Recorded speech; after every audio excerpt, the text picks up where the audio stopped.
नमस्कार। आज हो गया 12 दिसंबर दिन शनिवार। पिछले 24 घंटे की सभी जरूरी खबरों को मैं लेकर आ चुका हूं आज की वीडियो में। तो दोस्तों चलिए बढ़ते हैं अपने पहले बड़े खबर की ओर। उद्धव सरकार का कर्मचारियों को आदेश, दफ्तर में ना पहने जींस। मुख्यमंत्री उद्धव ठाकरे के नेतृत्व वाली महाराष्ट्र का महाविकास अघाड़ी सरकार ने सरकारी कर्मचारियों को कहा है कि वो ऑफिस में जींस टी शर्ट या फिर शर्ट वगैरह ना पहने। महाराष्ट्र सरकार की ओर से कहा गया है कि राज्य सरकार के कर्मचारी और संविदा पर काम कर रहे कर्मचारी भी सचिवालय और सरकारी कार्यालयों में जींस या टी शर्ट ना पहनकर फॉर्मल कपड़े पहने। अगला खबर है, प्राइवेट कंपनियों को लीज पर 2.18 हेक्टेयर जमीन देगी रेलवे। रेल भूमि विकास प्राधिकरण यानी RLDA ने राष्ट्रीय राजधानी के बुलेवार्ड रोड रेलवे कॉलोनी को पुनर्विकास के लिए 2.18 हेक्टेयर भूमि को लीज पर देने के लिए ऑनलाइन बोलियां आमंत्रित की है, जिसके लिए ऑनलाइन बोली लगाने की आखिरी तारीख 27 जनवरी 2021 है। जो कंपनी इस पर बोली जीतती है उसे यह भूमि 99 वर्षों के लिए पट्टे पर दी जाएगी। अगला खबर है, आंदोलन में सरजील का पोस्टर लगाने पर कृषि मंत्री ने कही ये बात। कृषि कानूनों के खिलाफ दिल्ली के अलग अलग कई बॉर्डर पर पिछले 15 दिनों से किसान प्रदर्शन हो रहा है।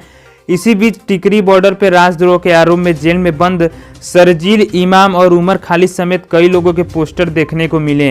ये लोग उनकी रिहाई की मांग कर रहे हैं। इस विरोध प्रदर्शन की अब कई तस्वीरें सोशल मीडिया पर भी वायरल हो रही हैं। अगला खबर है, RBI ने HDFC बैंक पर लगाया 10 लाख रुपए का जुर्माना, जानिए वजह। देश के सबसे बड़े निजी सेक्टर के बैंक HDFC बैंक को एक और झटका लगा है। हाल ही में रिजर्व बैंक ऑफ इंडिया ने HDFC की डिजिटल बिजनेस जनरेटिंग गतिविधियों और नए क्रेडिट कार्ड की सोर्सिंग पर रोक लगा दी थी, जिसके बाद अब बैंक को एक और बड़ा झटका लगा। RBI ने HDFC बैंक पर 10 लाख रुपए का जुर्माना लगा दिया है। HDFC बैंक ने इसके बारे में स्टॉक एक्सचेंज फाइलिंग को जानकारी दी है। अगला खबर है, वैश्विक जलवायु शिखर सम्मेलन को संबोधित करेंगे PM मोदी।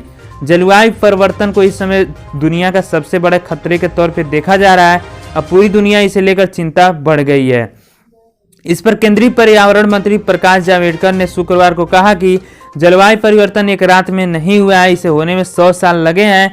इतिहास देखें तो अमेरिका का सभी तरह से उत्सर्जन में 25% हिस्सेदारी रही है, जबकि भारत की केवल 3% हिस्सेदारी रही है। अगला खबर है, अपराध पर लगाम कसने के लिए बिहार पुलिस का एक्शन प्लान तैयार। बिहार में बढ़ रहे आपराधिक घटनाओं को लेकर विपक्ष हमलावर हो रहा है। वहीं CM नीतीश कुमार ने कई हाई लेवल मीटिंग भी की। उसके बाद से पुलिस मुख्यालय एक्शन मोड में आ गया है। प्रदेश के DGP ने गुरुवार को सभी जिलों के SP के साथ वीडियो कॉन्फ्रेंसिंग के जरिए बैठक की। पुलिस मुख्यालय के ADG जितेंद्र कुमार ने इस मामले की पूरी जानकारी दी है। अगला खबर है, कृषि कानूनों के खिलाफ सुप्रीम कोर्ट पहुंची भारतीय किसान यूनियन। भारतीय किसान यूनियन ने अपनी याचिका में कहा है कि इस कानून के जरिए देश के किसान का कारपोरेट के लालच की भेंट चढ़ जाएगा। वहीं इससे पहले भारतीय किसान यूनियन के प्रवक्ता राकेश टिकैत ने मीडिया से बात करते हुए कहा कि सरकार और किसान दोनों को पीछे हटना होगा। टिकैत ने कहा कि सरकार कानून वापस ले और किसान अपने घर चला जाएगा। दोस्तों, मैं अपने वीडियोज में सिर्फ जरूरी और ताज़ा खबरें बताता हूं, इसलिए चैनल को भी सब्सक्राइब कर लेना और वीडियो अच्छा लगे तो उसे भी लाइक कर देना। अगला खबर है, पश्चिम बंगाल में भारतीय जनता पार्टी के अध्यक्ष दिलीप घोष ने पार्टी के अध्यक्ष JP नड्डा और वरिष्ठ नेता कैलाश विजयवर्गीय के काफिले पर हमले के बाद सोशल मीडिया पर एक पोस्ट की है, जिसमें उन्होंने बदला लेने की बात कही है। घोष द्वारा शेयर की गई पोस्टर में लिखा है, बदला होवे बदलाव होवे, यानी हम बदलाव भी करेंगे और बदला भी लेंगे। अगला खबर है, नासा के चंद्र अभियान के लिए चुने गए भारतीय मूल के राजाचारी। अमेरिकी एजेंसी नासा ने अपने चंद्र अभियान के लिए एक भारतीय अमेरिकी समेत 18 अंतरिक्ष यात्रियों को चुना है। नासा ने जिन 18 अंतरिक्ष यात्रियों के लिए इस मिशन के लिए चुना है उसमें आधी महिलाएं हैं। इन सभी अंतरिक्ष यात्रियों को वह अपने आर्टेमिस मून लैंडिंग प्रोग्राम के लिए प्रशिक्षित करेगा। इस लिस्ट में राजा जान वुरपुरुतचारी अकेले भारतीय मूल के अंतरिक्ष यात्री होंगे। अगला खबर है, दिलजीत के बाद अब किसानों के सपोर्ट में आए धर्मेंद्र, कहा उनकी पीड़ा देखकर बहुत दुखी हूँ। कृषि बिल को लेकर लंबे समय से देश में किसान आंदोलन चल रहा है। हरियाणा, पंजाब और देश के अलग अलग हिस्सों से किसान इस बिल का विरोध कर रहे हैं। ऐसे में देश की जनता के साथ साथ बॉलीवुड सितारे भी किसानों के प्रति अपना समर्थन जता रहे हैं। धर्मेंद्र ने ट्वीट करते हुए लिखा, किसानों की पीड़ा देखकर बहुत दुखी हूँ, सरकार को जल्द कुछ करना चाहिए। अगला खबर है, जल संरक्षण पर कानून लाएगी योगी सरकार। जल शक्ति मंत्री डॉक्टर महेंद्र सिंह ने कहा कि यूपी सरकार वर्षा जल संग्रहण के लिए बहुत जल्द नया कानून लाने वाली है। जल संरक्षण के लिए यूपी सरकार प्रयासरत है। डॉक्टर महेंद्र सिंह ने कहा कि आज के समय में जल संरक्षण बहुत जरूरी है, इसलिए प्रदेश सरकार जल संरक्षण के लिए कानून लेकर आएगी ताकि खेती की उपज बढ़ाई जा सकेगी। अगला खबर है, पश्चिम बंगाल के गवर्नर ने गृह मंत्रालय को भेजी रिपोर्ट। पश्चिम बंगाल में एक दिन पहले भारतीय जनता पार्टी के राष्ट्रीय अध्यक्ष जेपी नड्डा और पार्टी के वरिष्ठ नेता कैलाश विजयवर्गीय के काफिले पर हमला हो गया था। इसके लिए भाजपा सत्ताधारी तृणमूल कांग्रेस के जिम्मेदारी ठहरा रही है।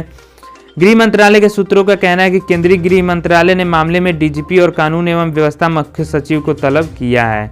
अगला खबर है, नड्डा के काफिले पर हमले के बाद अब खुद बंगाल पहुंचेंगे अमित शाह। माना जा रहा है कि इस महीने अमित शाह दूसरी बार पश्चिम बंगाल का दौरा करने के लिए पहुंचेंगे। हालांकि शाह के दौरे की तारीख अभी तय नहीं हुई है, लेकिन रिपोर्ट की माने तो 19 या 20 दिसंबर को अमित शाह पश्चिम बंगाल पहुंच सकेंगे। इस दौरान अमित शाह आगामी विधानसभा चुनाव को लेकर पार्टी की तैयारियों का जायजा लेंगे। भाजपा अध्यक्ष का दावा है कि पार्टी 200 सीटों पर जीत दर्ज करेगी। अगला खबर है, अगले 1 महीने में वैक्सीन हमारे बीच होगी। मुख्यमंत्री योगी आदित्यनाथ ने कहा कि कोरोना की रोकथाम और उस पर नियंत्रण की दिशा में हम काफी हद तक सफल साबित हुए हैं। अगले 1 महीने में हमारे पास वैक्सीन तैयार होगी। उत्तर प्रदेश में कोरोना से होने वाली मौतों की संख्या मात्र 1.04% है। यदि कुछ सीनियर फैकल्टी ने अपने कार्यों में लापरवाही ना बरती होती तो यह आंकड़ा 1% से भी नीचे होता। दोस्तों, खबरें यहीं पे समाप्त होती हैं। वीडियो कैसा लगा नीचे कमेंट करके बताइएगा, और दोस्तों वीडियो अच्छा लगा तो लाइक कर दीजिएगा, चैनल को भी सब्सक्राइब कर लीजिएगा रोज ऐसी ताज़ा खबरें पाते रहने के लिए।